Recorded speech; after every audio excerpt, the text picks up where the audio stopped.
De nos jours, les tsunamis tuent des milliers de gens et ravagent tout sur leur passage.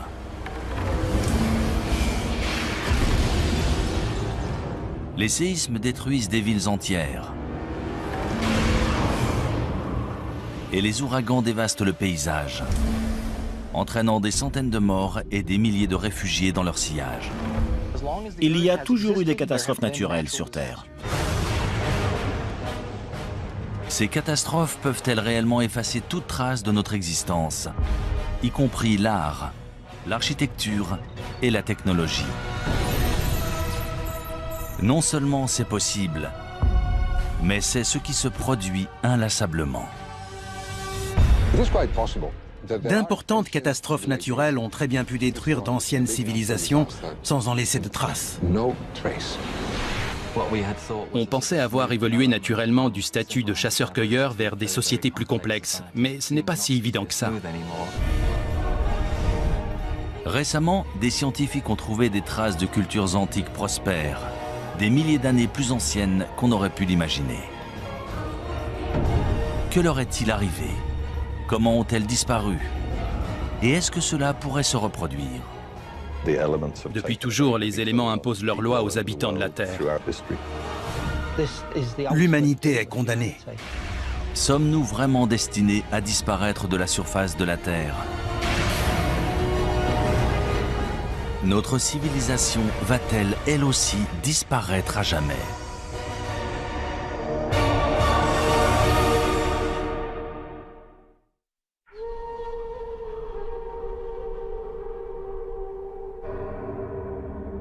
Le désert Roub al-Khali en Oman.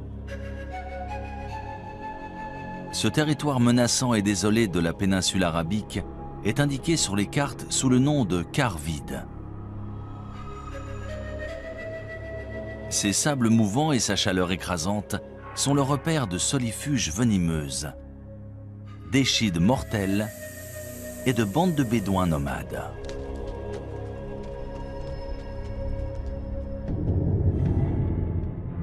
Mais si l'on en croit d'anciennes légendes, cette région était très différente. C'est ici, il y a environ 5000 ans, qu'existait autrefois un royaume mythique appelé Hiram. Connu pour sa richesse et sa splendeur, Dieu l'aurait détruit pour le punir de sa vilainie et de sa corruption. On en parle dans différentes sourates du Coran. Il est dit que le vent s'est mis à souffler et a détruit la ville parce que ses habitants ne voulaient pas suivre la parole de Dieu. Des prophètes sont venus pour essayer de les changer, de les purifier, mais ils ont refusé. Du coup, la ville et sa civilisation ont été détruites.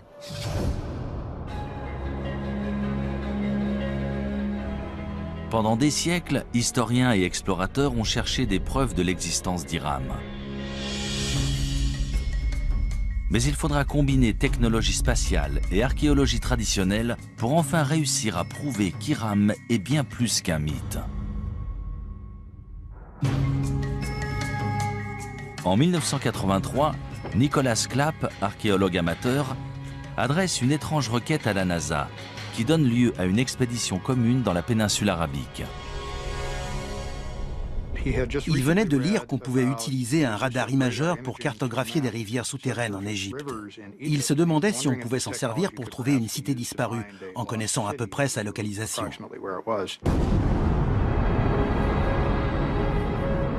Transportée à bord de la navette Columbia, cette technologie appelée radar imageur spatial fonctionne comme un appareil de radiographie souterrain.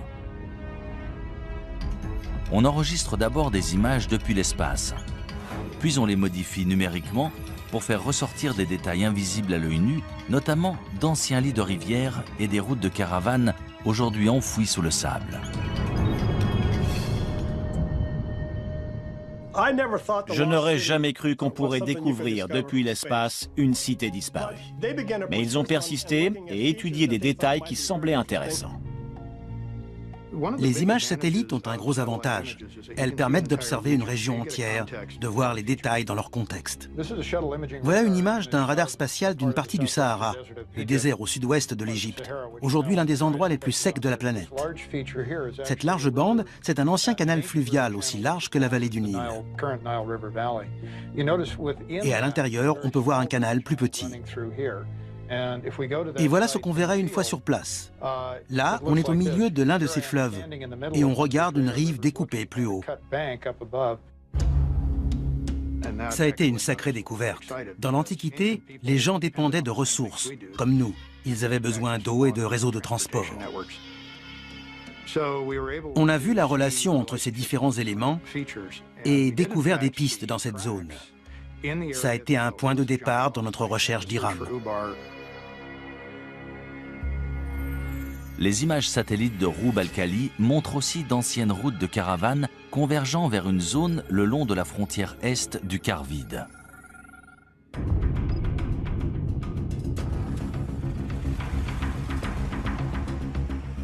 On s'est servi d'un GPS, technologie inconnue du grand public à l'époque, ainsi que du système de navigation de l'hélicoptère.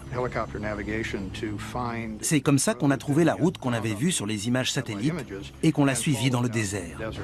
C'était vraiment passionnant. On a décidé d'atterrir dans cette zone, près d'une sorte d'immense colline et d'un puits ou d'une source. Une fois sur place, je n'en revenais pas. Il y avait des bâtiments. Ça correspondait à la première section d'une place antique faite en pierre avec des murs et des bâtiments. Et il y avait des poteries un peu partout. Ensuite, on a identifié un nombre de lieux qui semblaient importants encore aujourd'hui. Et l'un d'eux était en fait le site d'Iram. Des centaines de milliers de caravanes constituées de centaines de milliers de chameaux et d'ânes transportaient des marchandises et des tissus depuis et vers la côte, en passant par ce site antique d'Iram. C'était un comptoir où se rassemblaient les caravanes de chameaux avant de traverser le désert. Il y avait une forteresse qui servait en fait à protéger la réserve en eau. C'est là qu'on contrôlait les caravanes de chameaux. Si elles voulaient traverser cette zone, il fallait payer une taxe. Après des fouilles plus poussées du site, on découvre les vestiges de 8 tours reliées par des murs de 9 mètres. Cela correspond à la description d'Iram dans le Coran, appelée aussi « cité des nobles piliers ». Mais si cette cité légendaire a bien existé, tous les autres détails à son sujet sont-ils vrais? A-t-elle vraiment disparu après avoir été enfouie sous le sable? Selon les scientifiques et géologues, c'est l'érosion d'un aqueduc sous la cité qui aurait entraîné sa disparition.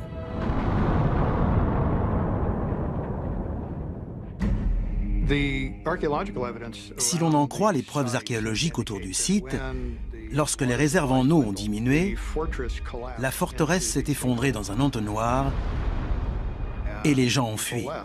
Beaucoup sont morts. Les légendes anciennes relatent le même sort étrange. Mais un tel événement peut-il réellement avoir éradiqué un peuple entier? Peut-il vraiment avoir détruit toute trace d'une culture, d'une langue et d'une civilisation? D'après de nombreux archéologues et historiens modernes, de telles conséquences dévastatrices sont tout à fait envisageables. On ne sait déjà presque rien de notre histoire quand on remonte à 3, 4, 5 000 ans en arrière. Alors, si l'on remonte avant la dernière glaciation, voire les 2 dernières, tout a changé, y compris les civilisations, les organisations et les communautés humaines. Tout a été perdu. Les premières cultures, en particulier celles qui n'avaient pas l'écriture, ont été en grande partie oubliées. On n'a aucune trace historique, et les seules traces qu'on puisse trouver sont archéologiques. Cela sous-entend qu'un archéologue trouve des vestiges de ces civilisations et se base dessus pour reconstruire leur histoire.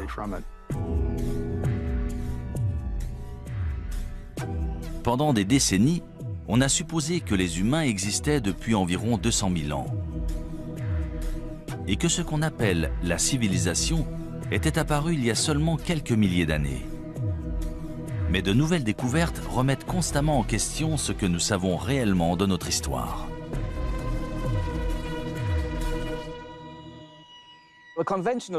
On dit qu'une civilisation naît en même temps que les premières villes et les premiers écrits.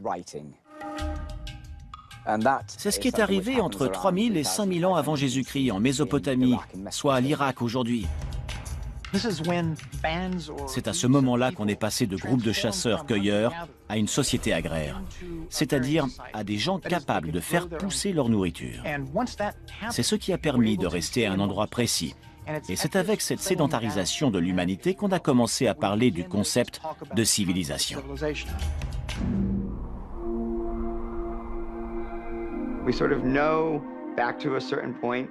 On sait à peu près ce qui s'est passé entre aujourd'hui et il y a 10 000 ans. Grâce aux études évolutionnaires, on sait à peu près quand les hommes sont apparus. Mais la période entre l'apparition des hommes et celle des civilisations qu'on connaît est très vaste. C'est excitant de découvrir jusqu'où remonte la civilisation. Si Hiram a vraiment existé, combien d'autres civilisations anciennes sont ensevelies et attendent d'être découvertes? Quand ce sera fait, que trouverons-nous? Des preuves de notre passé antique ou des indices de notre destruction future? Şanlıurfa, est de la Turquie, 1994. Tout en haut d'un versant de colline, dans une région rurale, la charrue d'un fermier kurde s'arrête brusquement lorsqu'il touche une grosse pierre rectangulaire à moitié enfouie. Pendant plusieurs jours, il essaye de déterrer cet objet tenace, jusqu'à ce que se produise l'inattendu.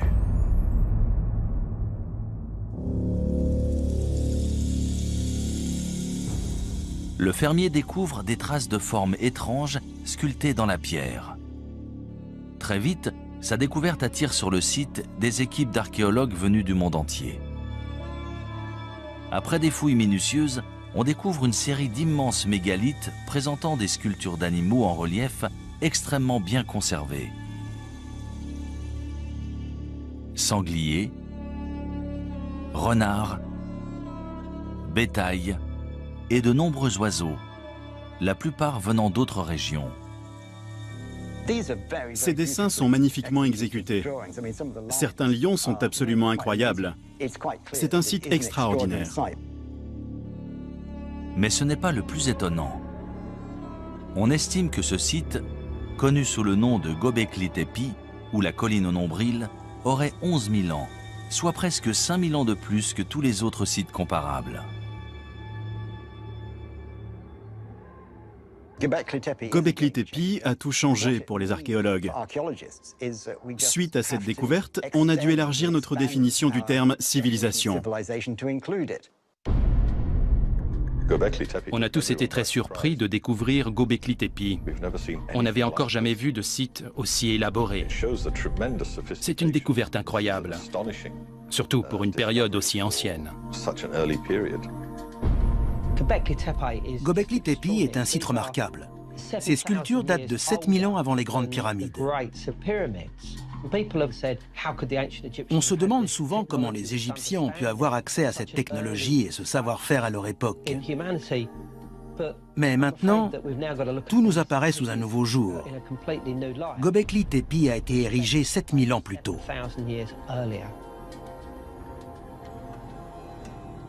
Récemment, l'imagerie radar du site a permis de révéler un gigantesque complexe présentant plus de 20 grandes structures ovales.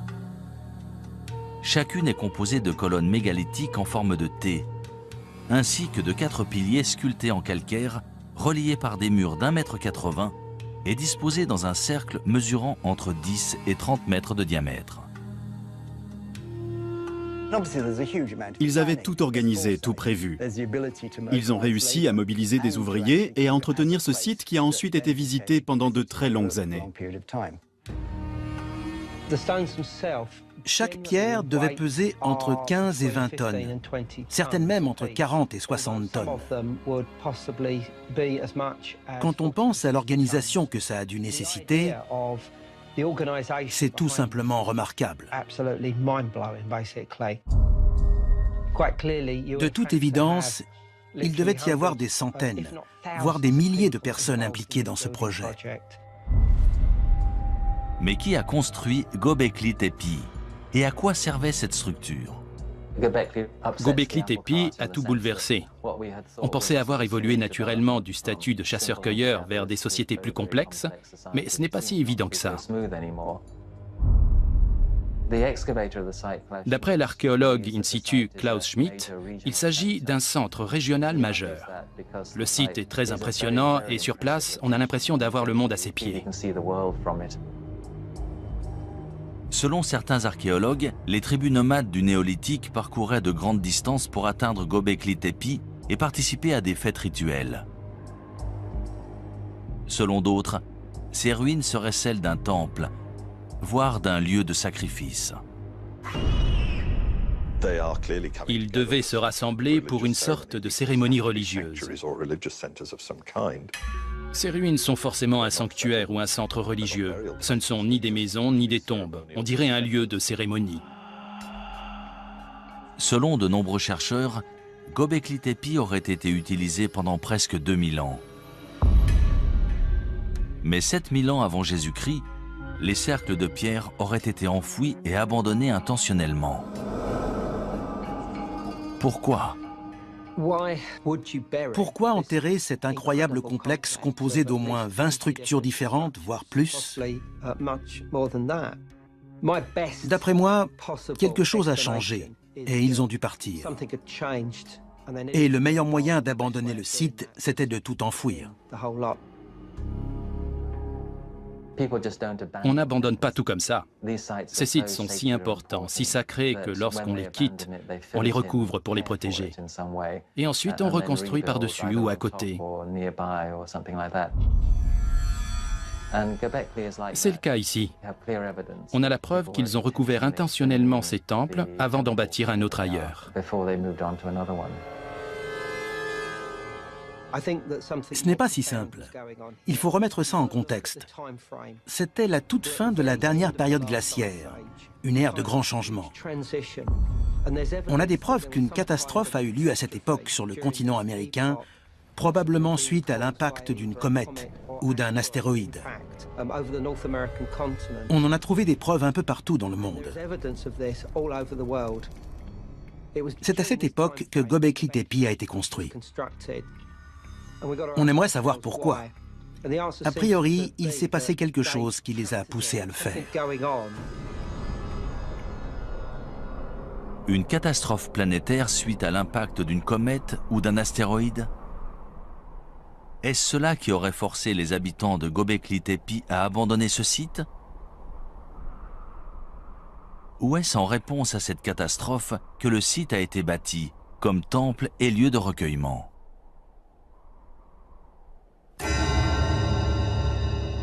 Selon certains chercheurs, la réponse se trouve tout près, au mont Ararat. Dans la Bible hébraïque, c'est là que l'arche de Noé aurait échoué une fois les eaux du déluge refluées. En fait, le mont Ararat se trouve à seulement une centaine de kilomètres de Göbekli Tepe. Quand on observe les animaux sculptés à Göbekli Tepe, il est impossible d'expliquer pourquoi certains d'entre eux ont été représentés étant donné qu'on ne les trouve pas dans cette région. Est-ce que certains de ces animaux vivaient dans cette région à l'époque? Et dans ce cas, d'où venaient-ils? Si l'on en croit la mythologie, il s'agirait des animaux de l'arche de Noé. On a beaucoup étudié les origines du déluge. Ce récit existe un peu partout dans le monde. Il existe une version Ojibwe, une version amérindienne, une version chinoise, et on en parle dans la mythologie grecque et la mythologie hindoue. Il est tout à fait possible que des événements réels aient inspiré la mythologie et les légendes. Ces récits du déluge parlent peut-être de vrais déluges. Ces mythes et récits narrant un déluge et le sauvetage de nombreux animaux à bord d'une arche sont-ils vraiment inspirés de faits réels? Nous trouverons peut-être une réponse en étudiant d'autres civilisations disparues. Que Que vont-elles nous révéler du mystérieux passé et du futur incertain de l'humanité? « 26 décembre 2004, Sumatra en Indonésie. Un gigantesque séisme sous-marin de magnitude 9,1, dont l'épicentre se situe au cœur de l'océan Indien, génère un tsunami dévastateur. En quelques minutes, il fait plus de 230 000 morts et plus de 2 millions de réfugiés.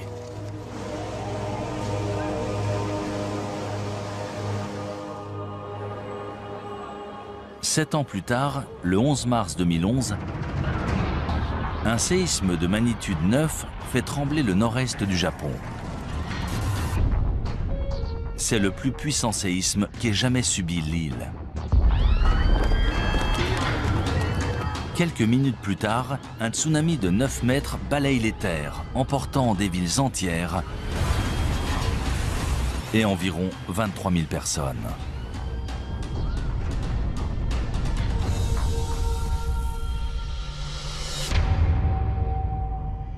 Si des villes modernes conçues en prévision de telles catastrophes peuvent être emportées en quelques minutes, c'est peut-être ce qui est arrivé à de nombreuses civilisations antiques, aujourd'hui disparues. Il y a toujours eu des catastrophes naturelles sur Terre. Tsunamis, séismes, éruptions volcaniques, et cela bien avant qu'il y ait des hommes pour en faire le récit. On sait que les volcans ont fait des ravages parmi les civilisations. Pompéi en est l'exemple parfait. Le Vésuve est entré en éruption et une région entière a été figée dans le temps et détruite. Les cités de Pompéi et Herculanum ont été ensevelies sous les cendres et les pierres volcaniques, mais aussi sous les coulées de lave qui les ont atteintes. Elles ont été préservées, et c'est seulement plus de 1500 ans plus tard qu'on a découvert qu'elles étaient encore là. Malheureusement, face à une catastrophe naturelle de cette ampleur, même une société sophistiquée et à la pointe de la technologie risque soit d'être suspendue et de perdre des décennies de progrès, soit d'être complètement détruite. Héraclion en Crète. En 1894, Sir Arthur Evans, linguiste et archéologue britannique, se rend sur cette île de la mer Égée pour traduire des tablettes en argile récemment découvertes et supposées datées de l'Antiquité grecque. Cependant, ce qu'il découvre surprend les historiens du monde entier. Cette écriture hiéroglyphe n'est pas grecque, mais issue d'une civilisation inconnue datant de 5000 ans avant Jésus-Christ. 3 ans plus tard, Sir Evans mène une expédition et découvre ce qu'on appellera le palais de Knossos.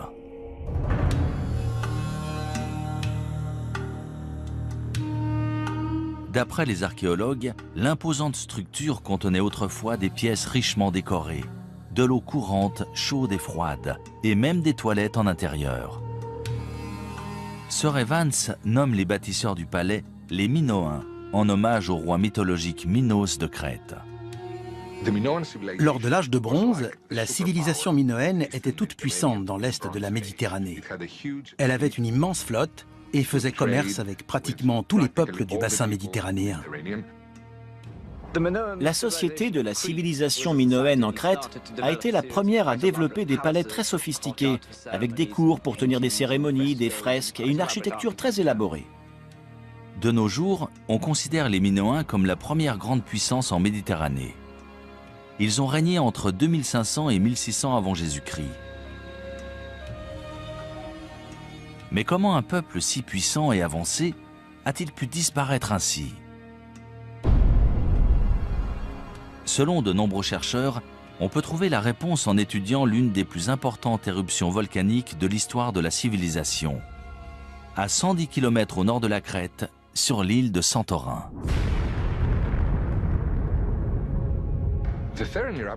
L'éruption de Santorin s'est déroulée en 2 ou 3 phases sur plusieurs jours, voire plusieurs semaines. On pense que les habitants de l'île ont détecté des signes qui les ont avertis, vu qu'on n'a pas trouvé de squelette à Santorin, contrairement à Pompéi. Les habitants de Santorin ont eu le temps de s'enfuir. En revanche, les habitants de Crète ne s'attendaient pas à ce que l'éruption ait de telles conséquences chez eux.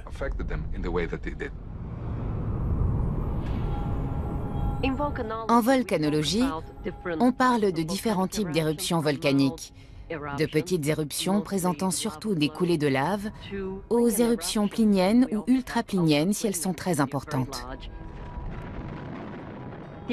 Celle de Santorin était une éruption plinienne, peut-être même ultraplinienne. Elle était très explosive, à tel point qu'elle a détruit une majorité de l'île.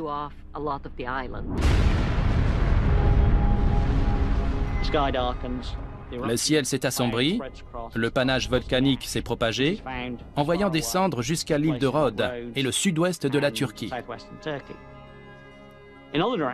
Dans les autres directions, on pouvait entendre les explosions au loin, au fur et à mesure que l'éruption progressait.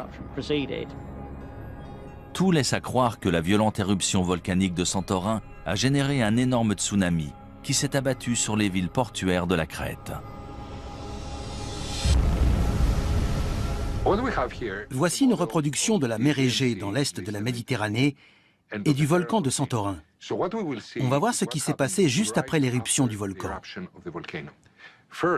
Tout d'abord, on a ce qu'on appelle une vague de remblayage suite à l'effondrement de la caldeira du volcan.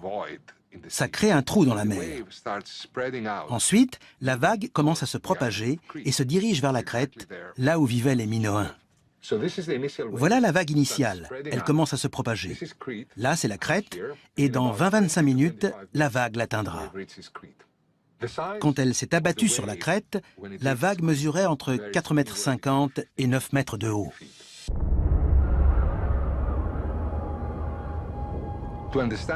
Pour comprendre ce qu'ont vécu les Minoens à l'époque, on peut observer ce qui s'est passé au Japon en mars 2011. C'est un énorme tsunami dont l'impact sur notre société se ressent encore chaque jour.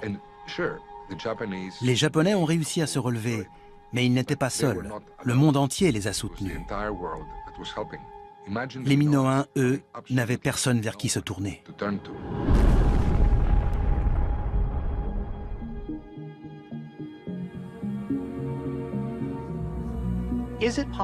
Est-il possible qu'une civilisation ait existé, ait été détruite, puis qu'une autre civilisation ait vu le jour au même endroit, ignorant tout de celle qui l'a précédée? C'est une théorie fascinante qui entraîne bien des hypothèses. Du coup, de nombreuses personnes se demandent s'il n'y a pas eu une civilisation sur Terre bien avant toutes celles déjà connues, mais dont on ne saurait absolument rien.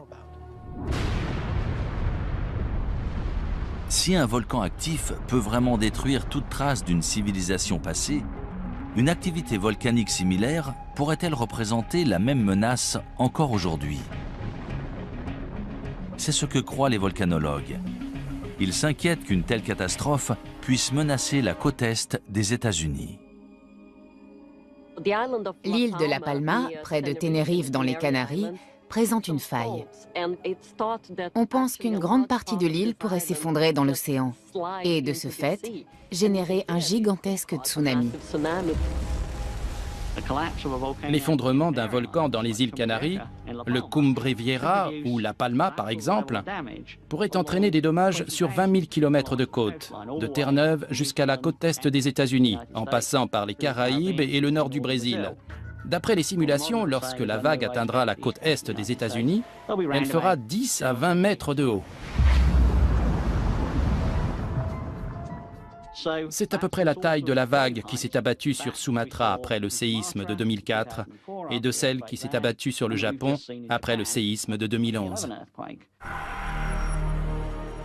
Une catastrophe naturelle de type éruption volcanique, séisme ou tsunami, peut-elle réellement détruire toute trace d'une civilisation?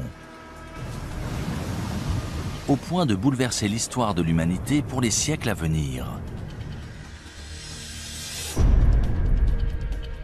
La réponse se trouve peut-être dans un ancien cimetière rempli d'or. dans une ville côtière sur la mer Noire.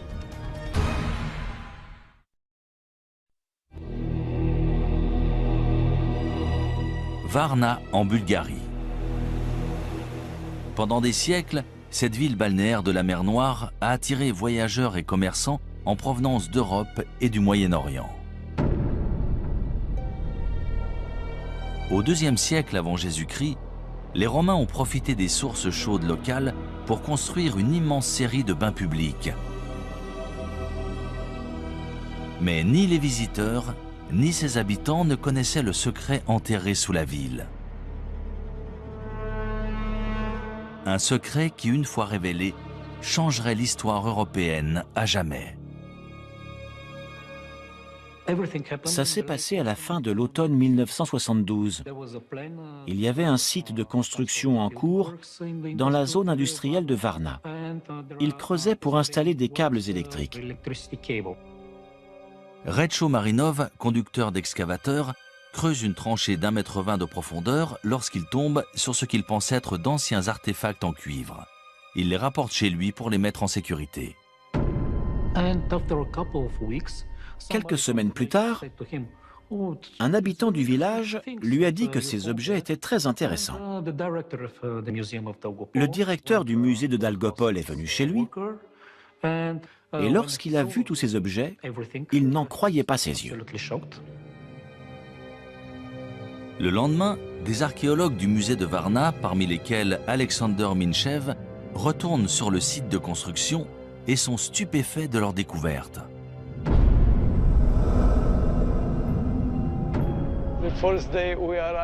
Lorsqu'on est arrivé sur le site, on a vu plusieurs pièces d'or sur la route, écrasées par des semelles de chaussures. Les ouvriers de l'usine passaient plusieurs fois par jour, sans le savoir, près de ces kilogrammes d'or. Personne n'aurait cru que de tels trésors étaient cachés sous un champ, dans une zone pareille.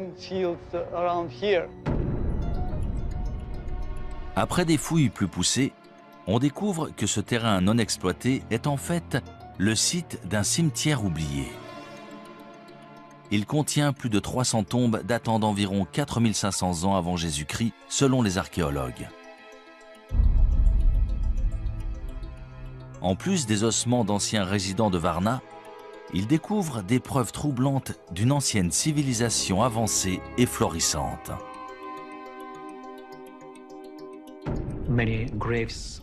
On a trouvé de nombreuses tombes avec des ossements humains. Les corps étaient dans différentes positions, principalement avec la tête orientée vers le nord-nord-est. Et ils étaient enterrés avec leurs ornements et leurs armes. Il existe un tas de ces objets extraordinaires, mais les trouver tous ensemble, dans un seul cimetière, c'est la preuve qu'il s'est passé quelque chose de très important dans la région de Varna.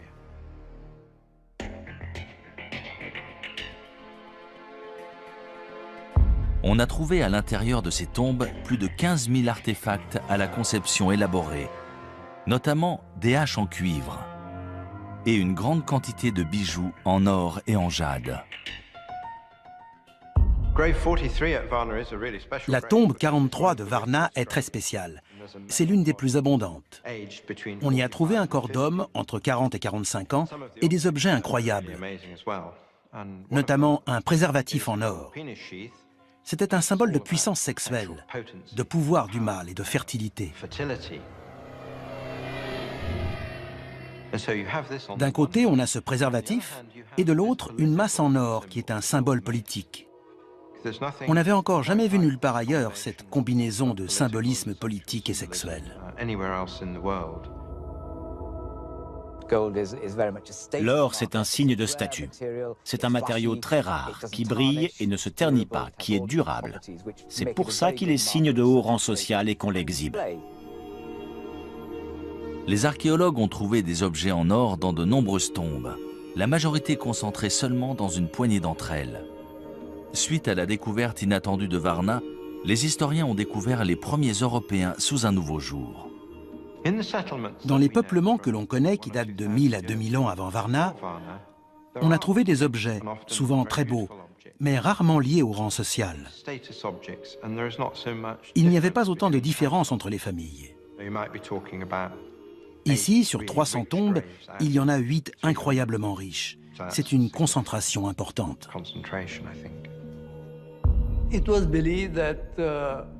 On suppose que pendant l'ère préhistorique, tous les hommes étaient égaux. Ils travaillaient ensemble, partageaient leurs récoltes. Il n'y avait aucune différence, ni d'ordre social, ni autre. Ils étaient sûrement comme nous. Ils aimaient l'or et les bijoux, et ils se servaient d'outils. Ils n'étaient pas différents de nous. Eux, c'est nous. Varna aurait servi de pôle aux commerçants préhistoriques qui transportaient des armes en cuivre vers des régions aussi éloignées que la France et l'Espagne. Presque 1500 ans avant la naissance de pôles de commerce similaires en Mésopotamie. Varna est aussi associé à l'armement, la guerre et les batailles. On a trouvé un grand nombre d'armes dans ces tombes. Haches de guerre, fer de lance, tête de flèche. Puissance et guerre vont toujours de pair. C'est évident. Avant la découverte de Varna, on connaissait des sociétés très complexes dont on sait aujourd'hui qu'elles datent de l'âge de bronze. Stonehenge est l'une de ces sociétés complexes. Mais Varna date d'au moins 3000 ans avant Stonehenge. La civilisation a mis énormément de temps à se développer. On pensait avoir trouvé tous les marqueurs en Égypte, en Mésopotamie et en Crète, mais Varna existait bien avant cela. L'aube de la civilisation européenne a commencé ici, sur ce site. Et pendant des milliers d'années sous ce sol, l'histoire a conservé ses secrets. Je n'arrive pas à imaginer ce qui serait arrivé si on n'avait pas trouvé Varna, si tous ces objets étaient encore sous nos pieds. Pourtant, un mystère subsiste. Comment la population de Varna a-t-elle disparu vers 4100 avant Jésus-Christ? On a la preuve qu'à la fin du 5e millénaire, probablement vers l'an 4200 avant Jésus-Christ, il y a eu un important changement climatique. Le niveau de l'eau a augmenté et les températures sont devenues plus élevées. De ce fait, les conditions agricoles se sont détériorées. Est-ce qu'un changement climatique, sûrement à l'origine de sécheresses et de famines, pourrait avoir causé la disparition de Varna? Récemment, des fouilles archéologiques au Moyen-Orient nous ont fourni de nouvelles informations. D'après de nombreux archéologues et spécialistes, ces découvertes vont nous permettre de résoudre le mystère entourant la disparition de Varna et d'autres cités disparues. Mais d'autres se basent sur des preuves différentes, plus incroyables encore. Celles des catastrophes naturelles et des cataclysmes de proportions mondiales, voire nucléaires. Des preuves qui impliquent que le temps nous est compté.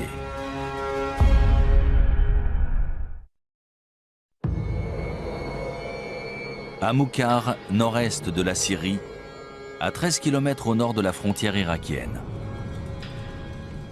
Au début de l'année 2000, une équipe d'archéologues de l'Institut oriental de Chicago fait une étonnante annonce. Ils ont découvert les ruines d'une civilisation inconnue datant de plus de 6000 ans. Les fouilles ont révélé une cité autrefois florissante appelée Amoukhar, remplie de ce qui semble être des maisons luxueuses, des boutiques prospères et des bâtiments officiels. C'est un site énorme, d'environ 1 km², qui a la capacité d'accueillir entre 10 000 et 20 000 personnes, l'équivalent d'une grande ville. C'était une cité florissante, il devait avoir l'écriture. On n'a pu déterrer qu'une infime partie des bâtiments publics, mais ils étaient entourés d'un vaste mur et de grandes portes. On doit encore mettre à jour certains éléments de cette civilisation toujours enfouie sous un village moderne. Grâce à la découverte d'Amukar, on s'est rendu compte que notre notion d'une cité, c'est-à-dire des divisions du travail avec des lois, un système légal, des structures gouvernementales et une expression artistique, existait peut-être bien avant qu'on ne le croyait. La découverte inattendue d'Amukar a chamboulé ce que les spécialistes avaient établi.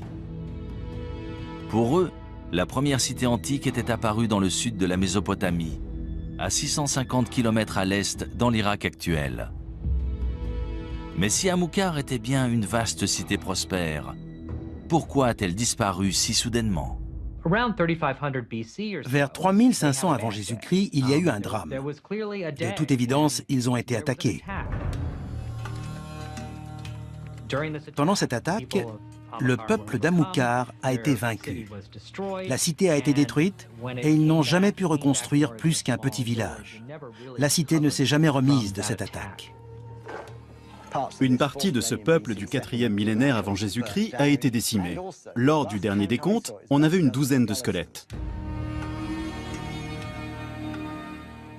Mais d'après ce que je sais, certains corps n'ont pas été enterrés dans les règles. Qu'une guerre ait détruit ce site, ça me semble plutôt convaincant.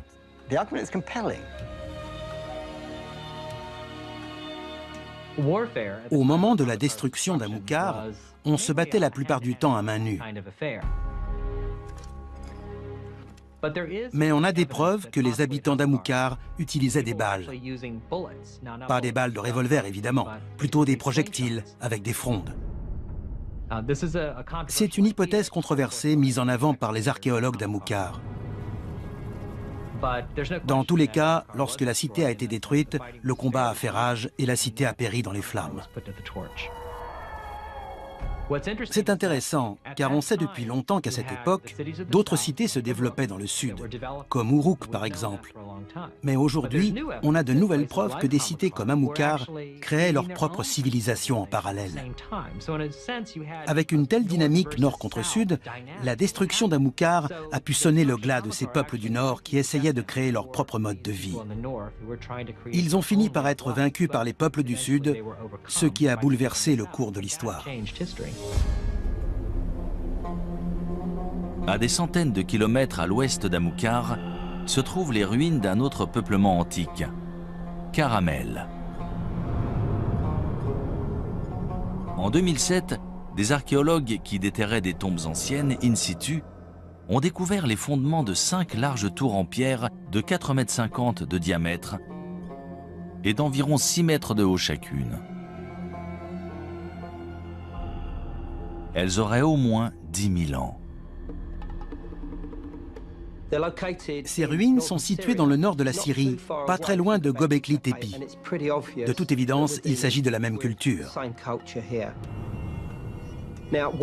Nous ignorons pourquoi ce site a été construit. Tout laisse à penser qu'il s'agissait de défense. Il devait sûrement faire face à des prédateurs, animaux ou humains. À quoi servaient ces tours?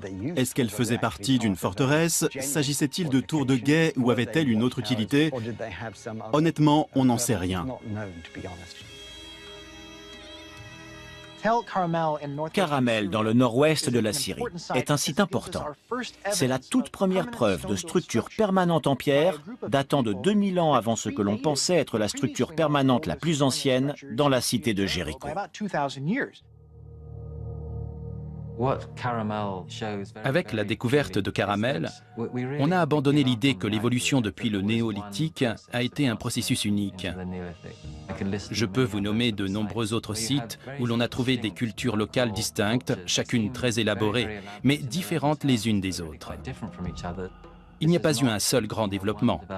Il y en a eu tout un tas, certains plus réussis que d'autres. Pour la plupart des spécialistes, Caramel et Amukar ont été détruites par des armées venues du sud de la Mésopotamie. Dans l'Antiquité, il y avait énormément de conflits. Je ne parle pas de guerre mesquine et irréfléchie. Il s'agissait d'agrandir des cités, de s'approprier plus de territoires et de subordonner plus de villes pour taxer plus de résidents. Ces guerres territoriales sont-elles la seule cause de la destruction de ces grandes cités antiques? Depuis peu, une autre théorie infiniment plus hasardeuse a vu le jour. Caramel et Amilcar ont peut-être été victimes d'une étrange et spontanée explosion nucléaire. En 1972, des scientifiques du Gabon en Afrique découvrent des traces d'un événement nucléaire au cœur d'une mine d'uranium. On sait que les réacteurs nucléaires génèrent des déchets. En mesurant la quantité, on peut dire de quand ils datent. Et c'est comme ça qu'on a découvert qu'ils remontaient à 2 milliards d'années. Il y a un réacteur nucléaire dans le Soleil, à l'origine de toute vie. Mais pourrait-il y en avoir un sur Terre? Après tout, dans les années 50, on se demandait s'il était possible de créer un réacteur nucléaire naturel dans l'écorce ou le noyau terrestre. L'uranium-235 est notre principale source de réacteurs à fission nucléaire. C'est assez commun, plus que l'or. Sur l'échelle des larges éléments qui peuvent se diviser, celui-ci est relativement courant et peut être extrait. Pour créer une réaction nucléaire, il faut surtout 2 choses. Un uranium suffisamment dense et de quoi ralentir les neutrons. Le mieux pour ralentir des neutrons et obtenir une réaction en chaîne, c'est l'eau. Et dans cette zone d'Afrique de l'Ouest, il y avait la parfaite combinaison avec juste ce qu'il faut d'eau et d'uranium suffisamment dense pour obtenir un réacteur nucléaire. Avec un réacteur naturel, on peut engendrer une catastrophe de l'ordre de celle de Tchernobyl, 1 degré de radiation qui pourrait affecter la santé des gens. Si de l'uranium venait à alimenter un réacteur nucléaire naturel, cela engendrerait une fission nucléaire, et c'est ce qu'on veut éviter à tout prix. Dans tous les cas, ça serait sous terre. Ça aurait les mêmes effets qu'un volcan. Donc, ce serait bien une catastrophe naturelle. Selon certains scientifiques, une telle explosion nucléaire aurait balayé toute vie à des centaines, voire des milliers de kilomètres autour du site du dépôt d'uranium. Si cela s'est produit en Afrique de l'Ouest, pourquoi pas ailleurs? Peut-être même à Amilcar. Quand on sait que c'est arrivé à un endroit précis il y a environ 2 milliards d'années, on se dit qu'il y a forcément d'autres endroits, en particulier sous terre, où l'on n'a pas bien cherché.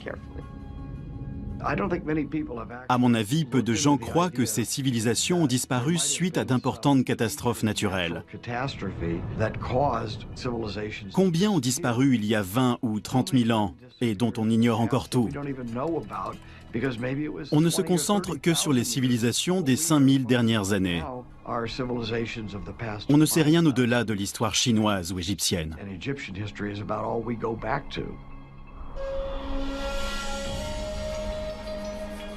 Ces civilisations préhistoriques ont-elles vraiment été anéanties par des explosions naturelles issues des profondeurs de la Terre? Ou est-il possible que ces cités antiques aient été détruites depuis beaucoup plus loin?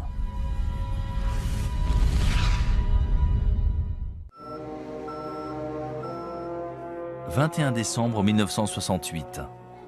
Mission Apollo 8 de la NASA. Dirigée par le commandant Frank Borman, c'est la première fusée habitée à atteindre la Lune.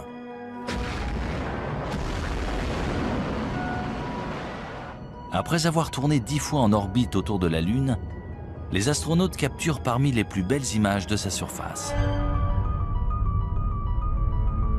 Sur ces photographies, on voit la Lune jalonnée de milliers de larges cratères. Certains y voient la preuve qu'elle a été le site d'une activité volcanique virulente.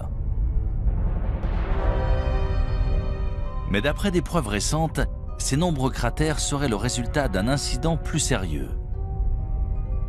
D'énormes impacts d'astéroïdes.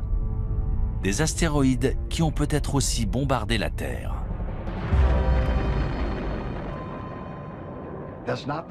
Ce n'est pas un homme sur la Lune, mais des cratères. Et au cours de l'histoire de la Lune et du monde, de nombreux autres objets ont probablement touché la Terre, puis la Lune. Mais on n'en sait rien. La végétation et l'environnement ayant tout recouvert, au point qu'ils sont devenus presque indétectables. La plus grande catastrophe naturelle qui pourrait se produire et tous nous anéantir, ce serait l'impact d'un bolide, une météorite qui tomberait sur Terre. On sait que c'est une météorite qui est à l'origine de la disparition des dinosaures.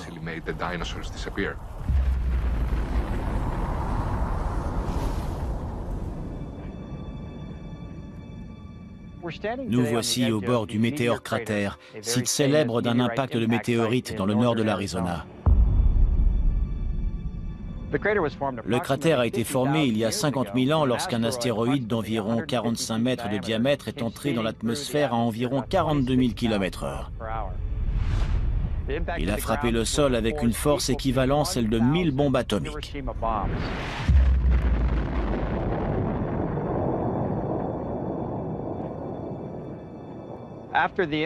Aujourd'hui, le cratère fait environ 1250 mètres de diamètre, 4 km de circonférence et environ 168 mètres de profondeur. Pour résumer, si l'on plaçait le Washington Monument au fond du cratère, la pointe de l'obélisque serait au même niveau que les bords du cratère. S'il se produisait un tel événement dans un endroit aussi peuplé que la ville de New York, par exemple, on estime que personne ne survivrait dans un périmètre de 16 km.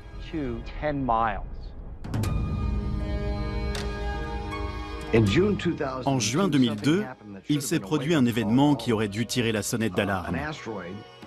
Un astéroïde de la taille d'un terrain de football est passé entre la Terre et la Lune, à un tiers de la distance qui nous sépare de la Lune.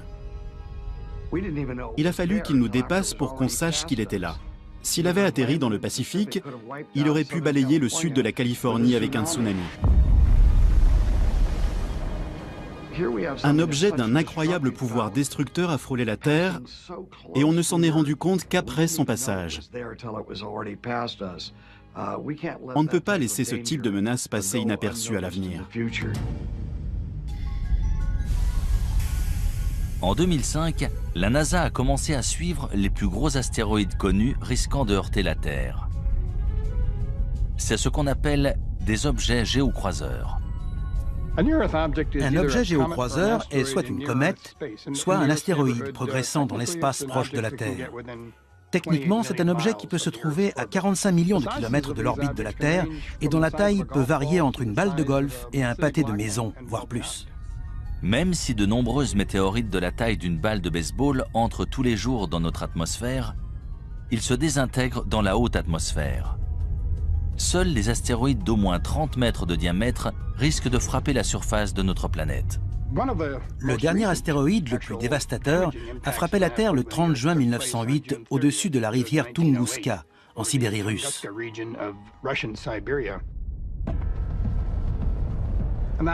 Un objet mesurant entre 30 et 40 mètres est entré dans notre atmosphère.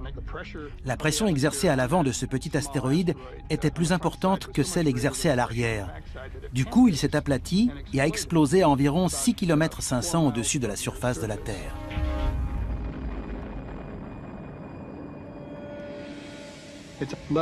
Des arbres sont tombés sur 2000 km². C'est une région inhabitée. Il n'y a donc pas eu de blessés, mais des rennes sont morts, des arbres se sont renversés et il y a eu de nombreux dégâts. On parle d'environ 5 mégatonnes d'énergie, soit 385 fois l'énergie générée par la bombe d'Hiroshima à la fin de la Seconde Guerre mondiale. Même si l'impact d'un météore de la taille d'un terrain de football aurait des conséquences dévastatrices, les scientifiques redoutent surtout des objets encore plus gros. Il y a environ 1000 astéroïdes d'1 ou 2 kilomètres, voire plus, dans l'espace près de la Terre. Un impact de ce type entraînerait des conséquences planétaires. Et ce n'est pas le pire. La poussière et les débris projetés dans l'atmosphère plongeraient la Terre dans le noir. Sans oublier les pluies acides et les tempêtes de feu causées par les débris s'abattant sur notre planète. En plus de la poussière, la suie stopperait la photosynthèse, indispensable aux plantes. Et bien sûr, aux animaux se nourrissant de ces plantes. En cas d'impact d'astéroïdes, le plus problématique seraient les effets secondaires. Lorsqu'on parle d'impact d'astéroïdes ou de météores, on parle d'objets qui pourraient annihiler non seulement des populations d'organismes vivants, mais des civilisations entières, comme ils l'ont fait par le passé. Ces dernières années, l'équipe d'observation des objets géocroiseurs de la NASA a élargi ses recherches pour inclure des objets de plus de 140 mètres de diamètre. L'un d'eux, un astéroïde de 300 mètres de large nommé Apophis, devrait approcher la Terre en 2029. Apophis est très gros. Il a été découvert en 2003 et pendant un temps, on pensait qu'il allait heurter la Terre. Il y avait une chance sur 37 qu'il nous heurte en 2029. Mais grâce à des observations poussées, on a exclu un impact en 2029. Malgré tout, il passera tout près. Il sera visible à l'œil nu depuis l'Europe. Vous devriez voir un astéroïde passer près de la Terre sans la heurter. Même si les scientifiques ont calculé la trajectoire d'Apophis, ils ne peuvent prévoir comment cet énorme astéroïde réagira face à d'autres facteurs, notamment la pesanteur de la Terre. Le plus inquiétant, c'est qu'une fois passé, il repassera 7 ans plus tard. Et l'on ignore si la pesanteur de la Terre aura modifié sa trajectoire. Il pourrait donc revenir pour heurter la Terre. S'il passe à travers un trou de serrure de 600 mètres au moment de son approche en 2029, il repassera et heurtera la Terre en 2036. Il n'est pas assez gros pour détruire notre planète, mais suffisamment pour causer des centaines de milliers, voire des millions de morts, s'il frappe au mauvais endroit. Malheureusement, d'après les scientifiques, il ne s'agit plus d'une hypothèse. Un jour ou l'autre, un énorme astéroïde heurtera la Terre. Lorsque cela se produira, est-ce que toutes les traces de notre civilisation disparaîtront ? Un astéroïde, un énorme rocher venu de l'espace, a-t-il dévasté l'écosystème au point qu'il n'en reste rien ? Il est possible de balayer une espèce entière et toute trace de ce qui existe. Cela pourrait-il expliquer pourquoi d'autres civilisations anciennes ont été détruites et pratiquement oubliées? Il est très possible que des civilisations anciennes aient été détruites par des objets géocroiseurs qui nous ont heurtés. Objets qui ont complètement transformé la nature de la planète. Je sais que beaucoup de gens nous prennent pour des fous qui pensent que le ciel va leur tomber sur la tête. Non, le ciel ne va pas nous tomber sur la tête. Mais il y a bien quelque chose là-haut qui se dirige vers nous.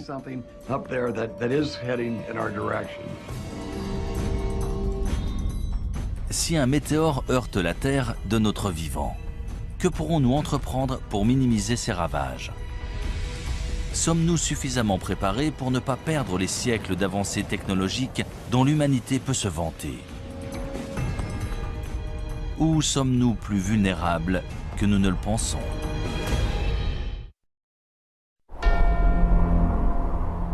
Le Kilimandjaro en Tanzanie. En l'an 2000, le paléoclimatologue Lonnie Thompson et son équipe de chercheurs ont foré au cœur d'un glacier recouvrant le pic de la montagne. Ils ont recueilli des échantillons de carottes de glace, preuve des conditions et changements climatiques non seulement depuis 20 à 30 ans, mais depuis des dizaines de milliers d'années. Une carotte est une colonne de glace. On en recueille plusieurs à la surface pour retracer l'histoire du climat et de l'environnement dans différentes parties du monde. Ces carottes ont des couches bien distinctes et en mesurant l'épaisseur de ces couches, on peut calculer l'évolution des précipitations dans le temps. Les bulles d'air préservées dans la glace retracent l'histoire de la composition de notre atmosphère. Là, on peut remonter jusqu'à 800 000 ans en arrière, en étudiant notamment le dioxyde de carbone, le méthane et le protoxyde d'azote. On peut même observer des micro-organismes pris dans la glace. D'ailleurs, on a ressuscité des organismes qui étaient dans la glace depuis plus de 50 000 ans. Tout ce qui est dans l'air est archivé dans la glace. On assiste à des périodes de calme, puis à des périodes où se produisent des cataclysmes. C'est ça la vie sur Terre, on passe de l'un à l'autre.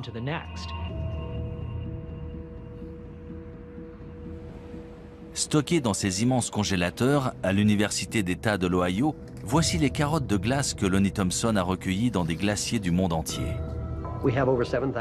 On en a recueilli plus de 7000 mètres. C'est la seule collection tropicale de carottes de glace au monde.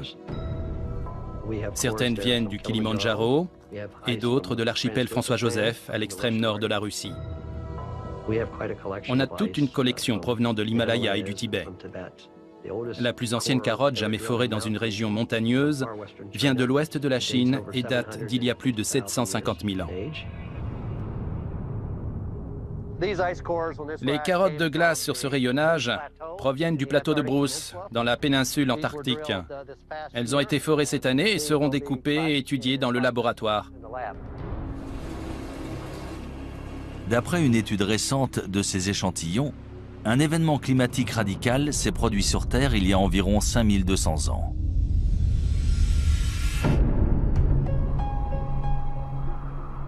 Ce changement soudain coïncide avec l'émergence de nombreuses nouvelles civilisations en Asie et au Moyen-Orient. Il semblerait qu'il y ait eu un renouveau partout dans le monde, mais on ignore pourquoi. Pourquoi c'est arrivé à ce moment-là? Pendant 100 000 ans, on avait une vie heureuse de chasseurs-cueilleurs. Et soudain, les choses ont changé. Qu'est-ce qui a entraîné ce changement? Il faut chercher un dénominateur commun. Et ce qui semble relier toutes ces sociétés agraires, c'est le climat.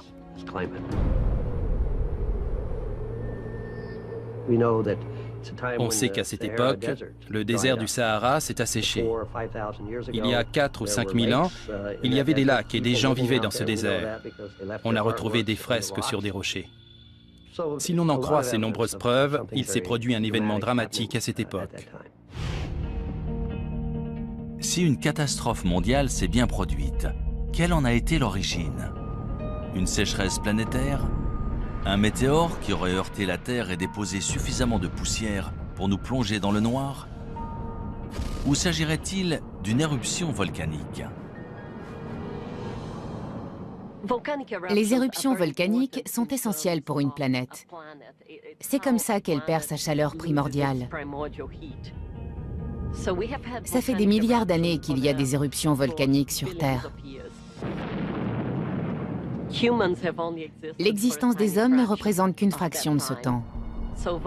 Il y avait des éruptions volcaniques bien avant eux, et il y en aura bien après eux. Sans elles, la Terre ne serait pas ce qu'elle est aujourd'hui. On compte de nombreux volcans actifs à travers le monde, la plupart trop petits pour détruire la Terre à l'échelle mondiale. C'est sans compter sur un supervolcan. Il y a des volcans qu'on considère comme normaux. Ils rejettent une certaine quantité de lave et d'énergie et génèrent une explosion d'une certaine taille. Si la lave et les gaz d'un volcan sont particulièrement bien enfermés, la pression sera d'autant plus forte et l'explosion d'autant plus massive. Et c'est ce qu'on appelle un supervolcan. Certains volcans génèrent des éruptions très importantes. En général, ce sont les volcans autour de la ceinture de feu, ceux qui présentent des caldeiras, notamment en Nouvelle-Zélande, en Papouasie-Nouvelle-Guinée ou même en Alaska. Les scientifiques ont identifié au moins 7 supervolcans dans le monde. Le plus grand se trouve sous le parc national de Yellowstone dans le Wyoming. Si l'on en croit la géophysique, à Yellowstone et dans certains autres endroits sur Terre, il y a une concentration de chaleur en profondeur, ce qui entraîne une fonte partielle de la roche dans ces régions. Et de ce fait, de temps à autre, cela peut provoquer une gigantesque éruption.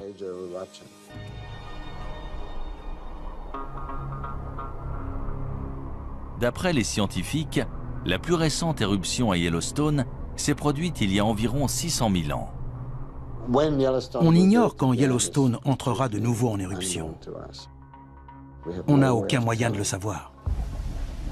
Quand on prédit le temps ou un événement géologique, il y a toujours une marge d'erreur. On ne peut jamais savoir quand ça va précisément arriver. Yellowstone est un volcan relativement jeune. Il est entré en éruption pour la première fois il y a 2,5 millions d'années. Géologiquement parlant, c'est jeune. Ce serait terrifiant si Yellowstone donnait de nouveau une éruption catastrophique. Ce serait du jamais vu. À côté, une éruption du mont Saint-Helens, c'est ridicule. Cela entraînerait un changement climatique sur toute la planète. La température moyenne de la Terre chuterait et l'ouest des États-Unis serait ravagé. Tout serait recouvert de cendres. Il n'y aurait plus d'agriculture. Et ça durerait un moment. Cette éruption bouleverserait notre civilisation. La cendre et les gaz toxiques émis lors d'une grosse éruption pourraient créer un brouillard qui plongerait la planète dans le noir pendant plusieurs années. Dans l'obscurité, les récoltes et les animaux mourraient, condamnant les hommes à mourir de faim. Si Yellowstone explosait aujourd'hui, vu que nous sommes de plus en plus nombreux, les conséquences de l'éruption seraient beaucoup plus grandes que par le passé. 7 millions de personnes voient le jour chaque mois à travers le monde. C'est du jamais vu. Notre planète est vulnérable. Nous ne sommes pas prêts. Notre société moderne est aussi fragile que ces sociétés antiques de grande envergure. Il y a énormément d'habitants, on se repose sur les ressources de la Terre et à force de les utiliser de manière si intensive, on les détériore. Pour beaucoup, notre société est au bord de l'effondrement. Les hommes sont des êtres très dépendants par nature. On a tendance à l'oublier dans notre société actuelle, mais il existe des forces bien plus puissantes que nous. Ces forces ont toujours été là et ont déjà bouleversé des cultures et des civilisations par le passé.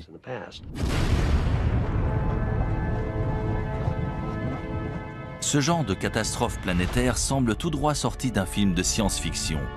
Pourtant, de nombreux gouvernements et entreprises se préparent à un tel événement. Malheureusement, une question subsiste. Leur plan fonctionnera-t-il ?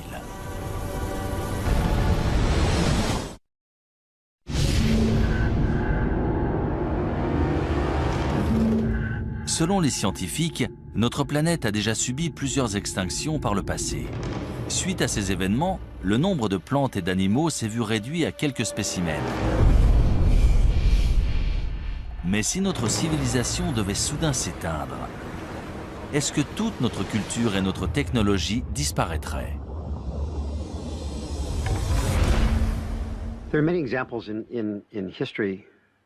Ce ne serait pas la première fois qu'un peuple perd ses technologies et son savoir-faire. Bien sûr, l'exemple le plus célèbre est celui de la bibliothèque d'Alexandrie en Égypte. Lorsque cette bibliothèque a été détruite au 1er siècle de notre ère, toutes ces incroyables connaissances accumulées dans l'Antiquité ont été perdues. Et il ne s'agissait pas uniquement des connaissances des Égyptiens, tout le monde classique a été touché. Que devient une civilisation si ses connaissances collectives disparaissent ? On ne saura jamais ce que notre civilisation aurait pu être si la bibliothèque d'Alexandrie n'avait pas été détruite. Les Égyptiens avaient un savoir incroyable, en particulier dans le domaine médical, et nous l'avons perdu. Est-ce qu'on en a recouvré ou redécouvert la majorité? Sûrement. Mais notre société serait-elle encore plus avancée si nous n'avions pas perdu ces connaissances, si nous n'avions pas dû attendre de les redécouvrir? Bien sûr, il est possible que certaines idées et connaissances de ces sociétés antiques aient été perdues pour toujours. On ne le saura jamais vu qu'on n'a aucun moyen d'en être sûr. Contrairement à l'Antiquité où bon nombre d'informations étaient gravées dans la pierre, aujourd'hui, on enregistre nos données et nos archives dans des puces mémoire en silicone. Si elles venaient à disparaître, dans des dizaines de milliers d'années, les gens auraient bien du mal à reconstruire nos vies et à se faire une idée de la façon dont on vivait. Paradoxalement, l'art rupestre préhistorique a probablement plus de chances de survivre que notre technologie moderne. Hutchinson, Kansas. À 200 mètres sous la ville se trouve un immense centre de stockage, aussi long que 35 terrains de football. En 1959, on a ouvert à l'intérieur d'une mine de sel la chambre souterraine d'Hutchinson pour protéger d'importants documents et biens du gouvernement pendant la guerre froide. Aussi appelée stockage éternel, c'est probablement la plus grande capsule témoin du monde. Une cave ou un sous-sol n'est pas toujours le meilleur endroit pour conserver des objets de valeur, mais il y a des avantages. La température est stable et les réactions chimiques responsables de la dégradation des objets dépendent justement des changements de température. L'humidité joue aussi un rôle important. Un degré d'humidité stable, ni trop élevé ni trop bas, c'est idéal pour la conservation.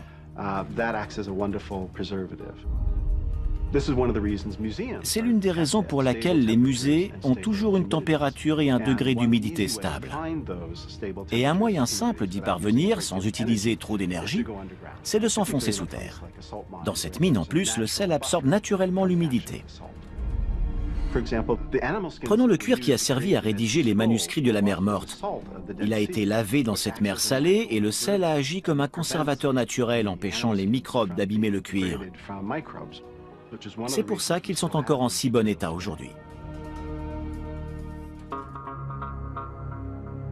Parmi les objets précieux et rares stockés ici, les copies originales de nombreux films et programmes télé populaires, ainsi que des photographies et documents historiques importants. Grâce à une température constante de 20 degrés Celsius, cette chambre souterraine offre des conditions de préservation presque parfaites. Quelle que soit la civilisation, y compris la nôtre, quand on veut conserver un objet, il faut le mettre dans une chambre forte ou une grotte pour qu'il ne soit pas exposé aux éléments.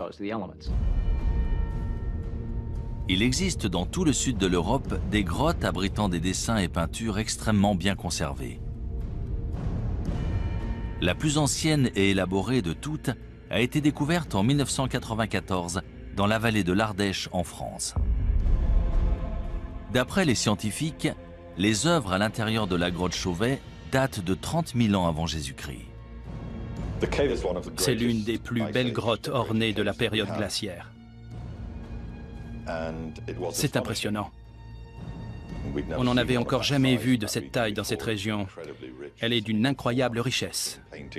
Il y a environ 400 peintures et gravures d'animaux, de magnifiques représentations de chevaux, de rhinocéros, d'ours, une grande variété d'images.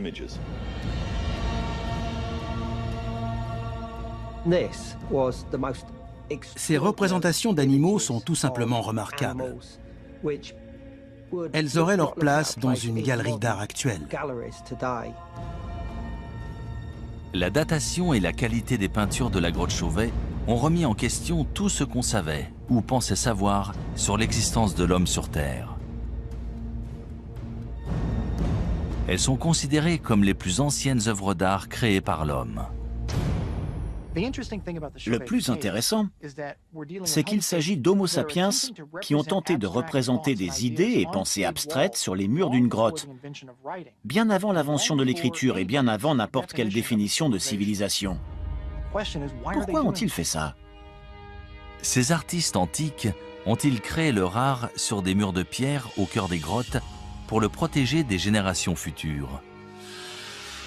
Dans 30 000 ans, les seules traces de notre existence seront-elles stockées en sécurité sous la terre?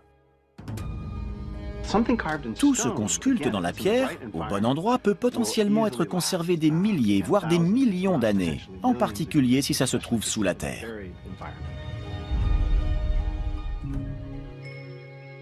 C'est sur une île norvégienne isolée, à 1300 km au sud du pôle Nord et à presque 125 mètres au cœur d'une montagne de grès, que se trouve la réserve mondiale de semences du Svalbard. Il s'agit d'une mesure de protection en cas de perte accidentelle de la grande variété de plantes et de récoltes alimentaires sur Terre. Plus de 20 millions de graines sont stockées ici.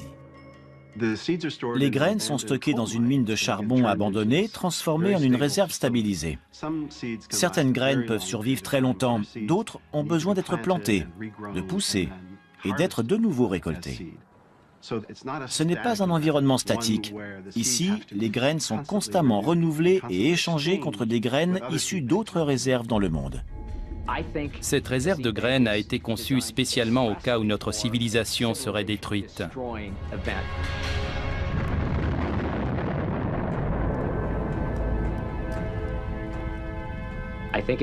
C'est un moyen de s'assurer que s'il reste des survivants, ils pourront reconstruire notre société. Et ils y arriveront d'autant mieux avec ces graines. Ce qui fait de l'homme un être unique, c'est sa capacité à réfléchir au passé, au présent et aussi à l'avenir. On réfléchit souvent à ce qu'on voudrait léguer à nos petits-enfants. C'est un moteur pour la plupart des gens. Même les premiers hommes ont sûrement pensé à enterrer ou mettre quelque chose en sécurité pour les générations futures.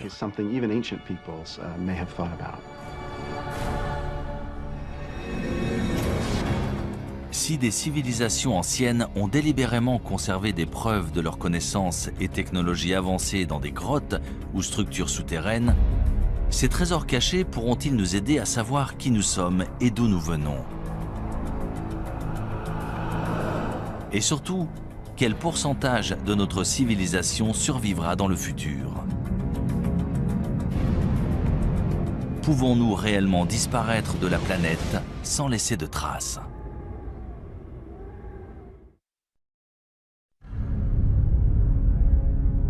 D'après les scientifiques, la planète Terre s'est formée il y a environ 4,5 milliards d'années.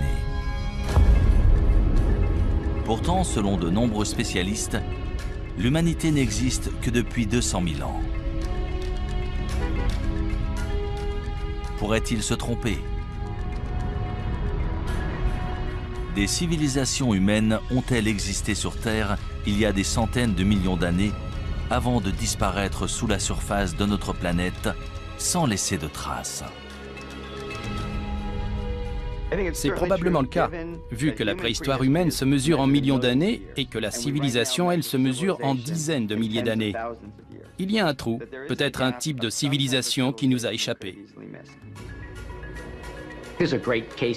Tout semble indiquer que certaines civilisations très anciennes ont simplement disparu sans laisser de traces. 1 million d'années, même 100 millions d'années pour nous, c'est seulement une fraction de la durée de vie de la Terre. Il y a 100 millions d'années, des dinosaures vivaient sur Terre. Et si d'autres formes de vie existaient avant eux, il y a 1 milliard d'années? On n'a aucun moyen de le savoir et donc aucun moyen de dire « non, ça n'est jamais arrivé ». Si la Terre a bien subi une catastrophe planétaire, qu'est-il arrivé à la race humaine? Que se passerait-il si notre civilisation tout entière était balayée par une gigantesque éruption volcanique? Si l'atmosphère devenait toxique et qu'on mourrait tous, est-ce qu'on devrait de nouveau apprendre à faire du feu? Combien de temps ça nous prendrait? Seuls les habitants des régions les plus reculées survivraient.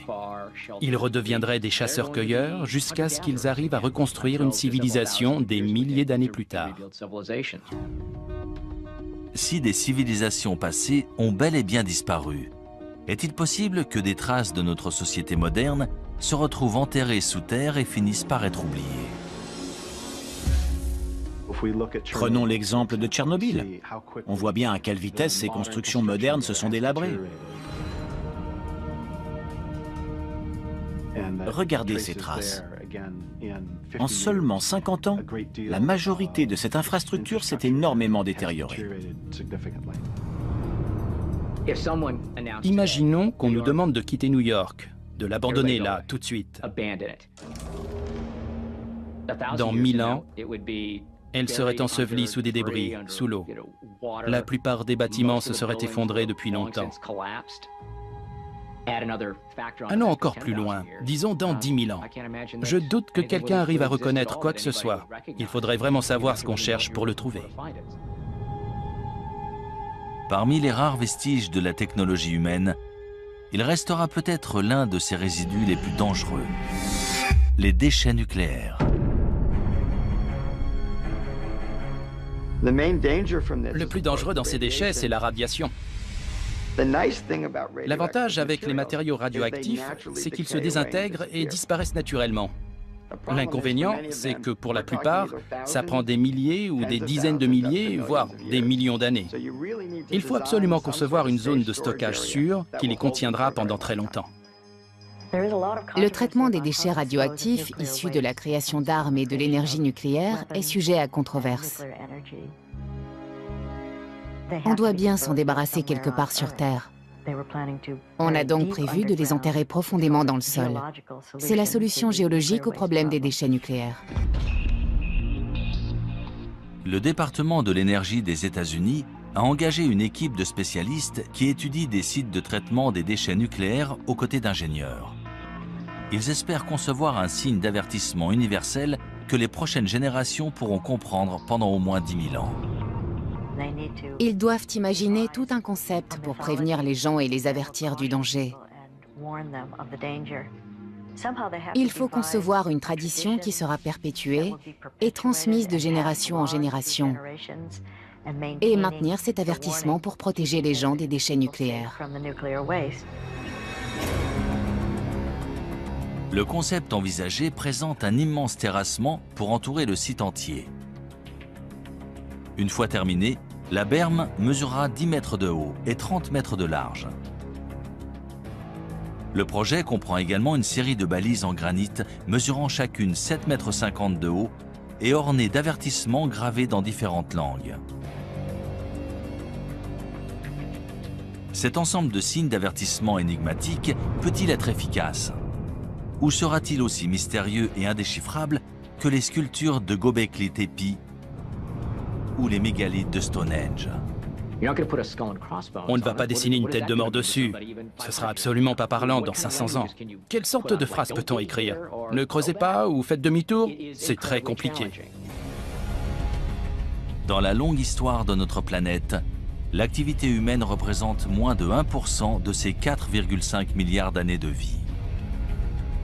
Mais sommes-nous simplement des grains de sable, des résidents temporaires voués à être oubliés d'ici 100 000 ans ou même moins? Je pense que les êtres humains seraient capables de s'exterminer. On pourrait détruire la race humaine, mais on ne peut pas détruire la Terre. Elle était là bien avant nous et elle sera toujours là bien après nous. Si chaque trace de notre civilisation peut être détruite aussi facilement, comment les historiens peuvent-ils être sûrs que tout ce que nous vivons ne s'est pas produit auparavant?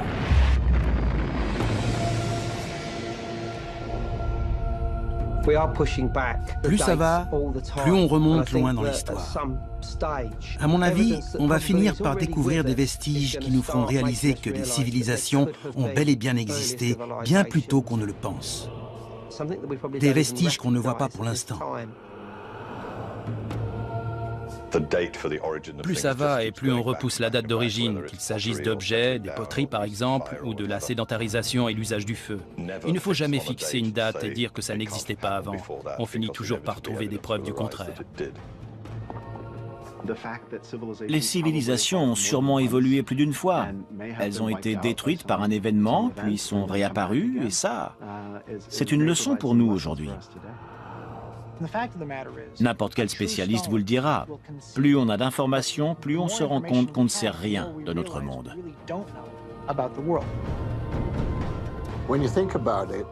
Quand on y pense, les traces écrites qu'on a de ce passé lointain sont si infimes qu'en fait, on ne sait presque rien. L'histoire de l'humanité est-elle si mystérieuse? Ou reste-t-il des indices cachés attendant d'être découverts? Quand nous les trouverons, écouterons-nous leur avertissement? Et si nous n'en tenons pas compte, deviendrons-nous une autre civilisation disparue?